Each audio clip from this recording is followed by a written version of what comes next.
Hi, I'm Robin Green, and as part of the Educators Book Club, a lot of us have been talking about how we document our notes when we're doing reading conferences with students, what we do with all the notes and observations we have about the readers.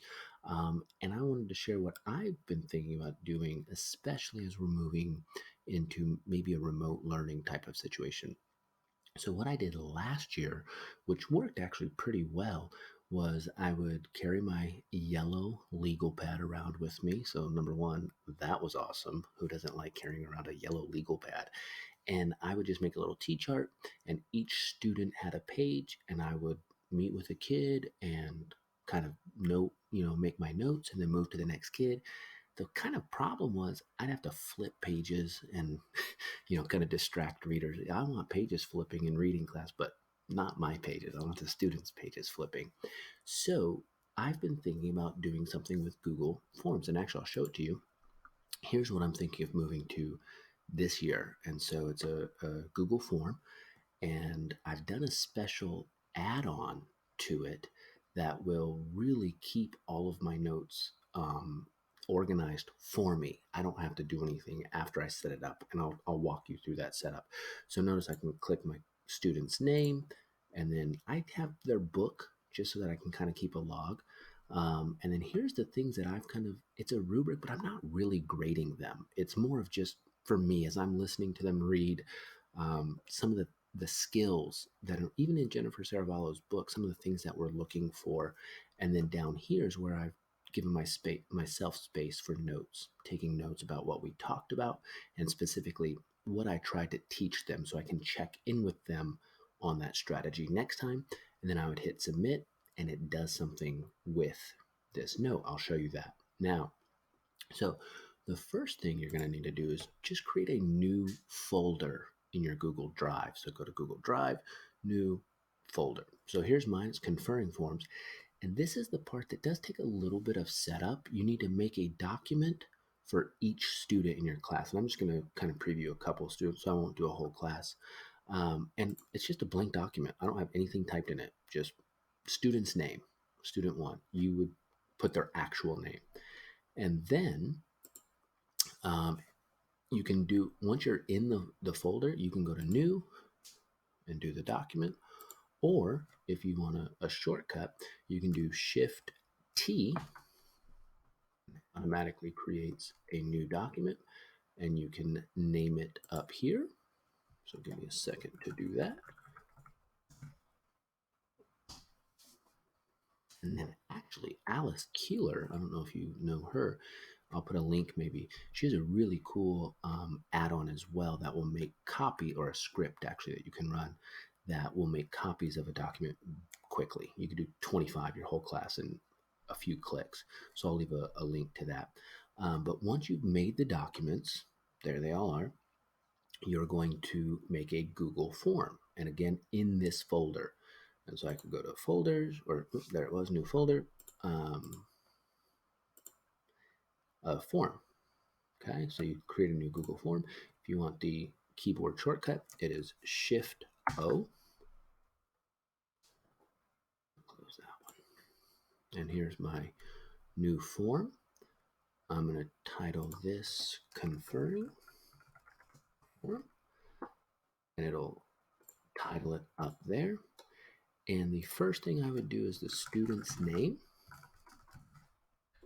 And it defaults to a short answer, but you do need to change that to a drop down, which does make your job a little bit harder when you're setting up the form because you have to type in each student's name, but it actually is going to help with the add-on that we're going to do here in just a second. So create a drop down, and then whatever your students' names are, that you have named them on the document. So I'm going to do student one,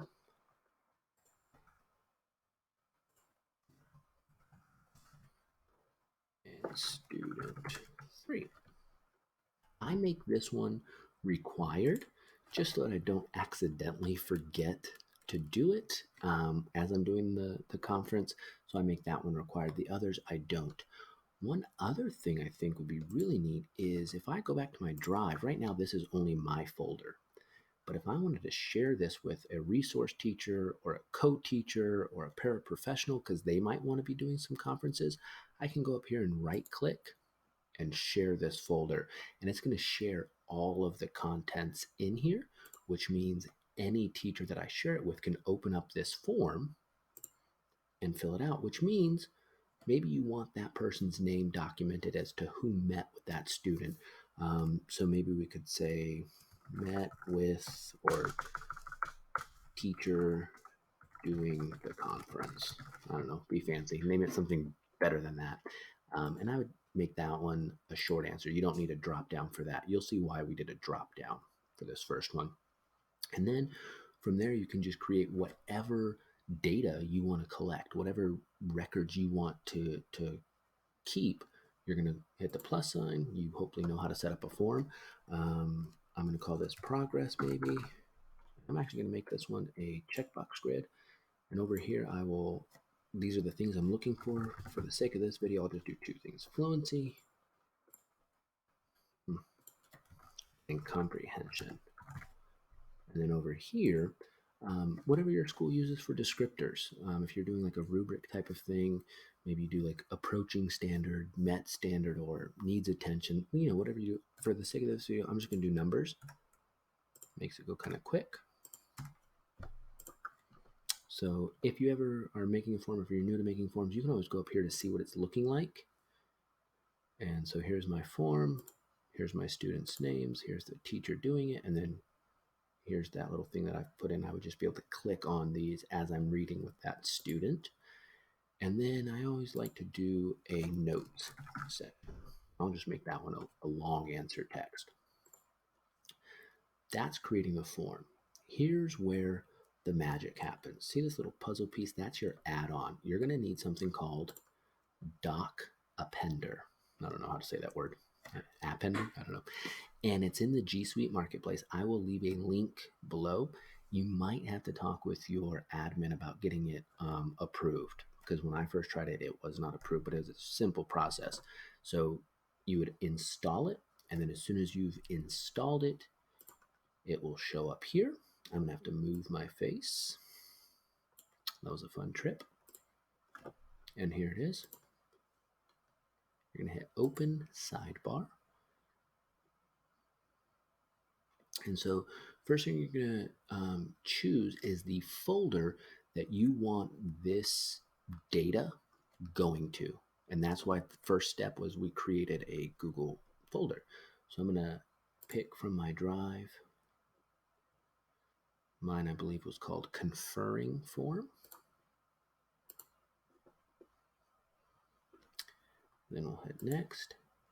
This is where we need a drop down. I had you do the student name as a drop down menu because this form is going to send those notes to each student's document.